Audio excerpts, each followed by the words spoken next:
dando una breve introducción. Bueno, con el surgimiento de las nuevas tecnologías de la información y la comunicación en esta llamada era digital, o era de la información, o era informática, a nivel mundial y pues en México no escapamos por esta globalización en la cual vivimos, podemos apreciar que durante la vida cotidiana, nuestra vida cotidiana, esta misma ha venido evolucionando y por ende las relaciones interpersonales y la forma en que nos comunicamos, empero, de forma ya digital, pues ha venido a dar una nueva forma, una nueva visión en cuanto a las relaciones mismas, repito, y el derecho al ser un constructo social, pues no escapa de esta evolución, de este cambio. Entonces, es importante que el derecho en sí mismo, como constructo social, vaya aparejado con la evolución de la sociedad en cuanto a la regulación de este tipo de relaciones que se dan actualmente, que es lo que estamos viviendo. En ese sentido, la siguiente, por favor, hay que comprender qué se entiende por personalidad. Durante muchos años, la personalidad jurídica, desde un punto de vista netamente jurídico, se ha entendido como una capacidad o aptitud para ser una persona que sea sujeta de derechos y obligaciones, y se entiende al sujeto de derecho como ese ente que es el centro de imputación de derechos y obligaciones. Pero con los nuevos paradigmas en materia jurídica, en materia de derecho, siguiente por favor, hemos entendido que existe una forma diversa de entender pues la ley de entrada y el derecho mismo, bajo un esquema multidisciplinario, bajo un entendimiento del derecho mismo como un constructo social, como lo acababa de mencionar otrora. En ese sentido, se encuentra rebasada la concepción que acabo de mencionar anteriormente, netamente jurídica, porque la personalidad, en el punto que nos ocupa, debe de entenderse como aquel concepto que tiene muchas aristas en un plano multidisciplinario. Siguiente, por favor. En ese sentido, este concepto engloba una construcción psicológica de la persona, aquel conjunto dinámico de las características del mismo sujeto. Se insiste, esta personalidad debe de ser entendida como la capacidad, sí, de ser sujeto de derechos y obligaciones. El derecho a la propia imagen, según Natalia Tobón Franco, una connotada especialista en la materia y sobre todo en este tipo de derechos, nos dice que es el derecho que tiene toda persona de controlar la difusión de imágenes que reproduzcan su cuerpo o partes de él, incluyendo un simple detalle físico que lo haga reconocible. En este sentido, nos está salvaguardando este derecho la imagen, valga la expresión, la forma característica de reproducción que tenemos de nuestra fisonomía, en este caso, en esta era digital, la exposición que podemos tener de nuestra cara, nuestro rostro, el físico como tal, en las distintas plataformas, redes o en las diversas tecnologías de la información. Por favor, siguiente.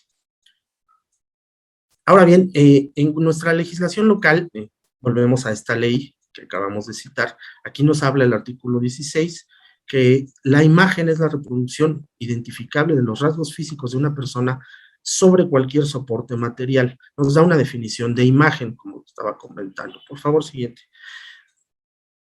El 17 nos habla, el diverso 17, que toda aquella persona tiene derecho sobre su imagen. Es decir, lo que estábamos mencionando, yo soy dueño de la exposición de mi imagen.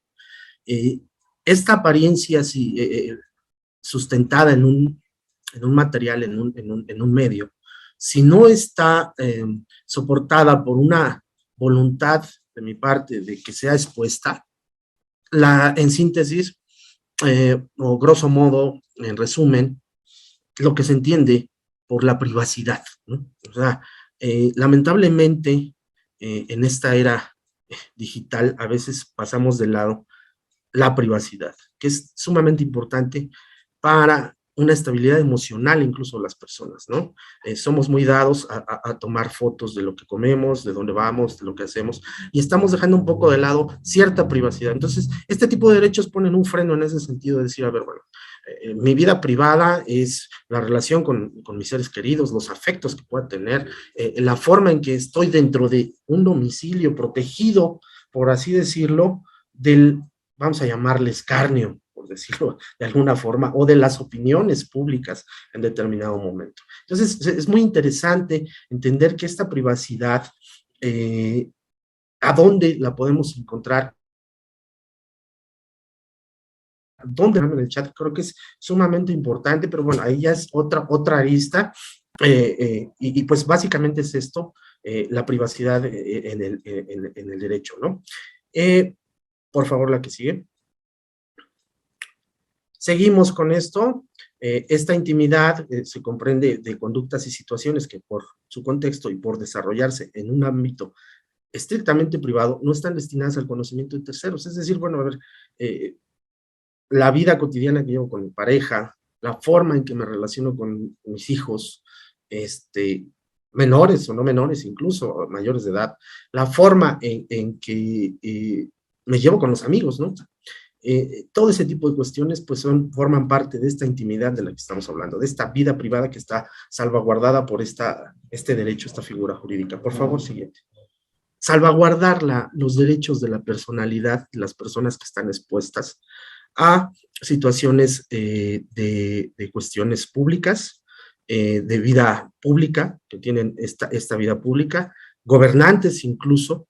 Entonces tienen esta viabilidad de poder defenderse en cuanto a su vida privada o su vida íntima, en contra de la libertad de expresión de ciertas personas, ¿no? Un caso muy reciente que vimos fue un libro de una periodista con dos personas de la llamada farándula, ¿no? En donde les imputaba ciertos hechos en ese texto, en ese libro, y pues ellas invocaron este tipo de cuestiones por daños morales y por diferentes cuestiones para que se les reparase el daño por responsabilidades civiles existentes, dado que, pues bueno, si esta justipreciación, este honor, esta intimidad o esta imagen que yo tengo ante la sociedad como persona pública está devaluada con base en comentarios de otra persona, sin un sustento, claro está, porque pues, cualquier persona puede hablar de mí, pero básicamente debe de sustentar su dicho, ¿no? Quien afirma prueba, básicamente reza ese aforismo jurídico. Entonces, en ese sentido, es un mecanismo muy importante que se encuentra dentro de esta legislación. La comunicación y el manejo de la información se da a través de estas tecnologías de la información y la comunicación, las llamadas TICs. Aquí los individuos, pues todos los que habitamos este globo terráqueo, sí, Gutiérrez y González, claro, uno de los básicos. Eh, perdón, interactuamos en un proceso de comunicación como el que estamos teniendo ahorita, ¿no?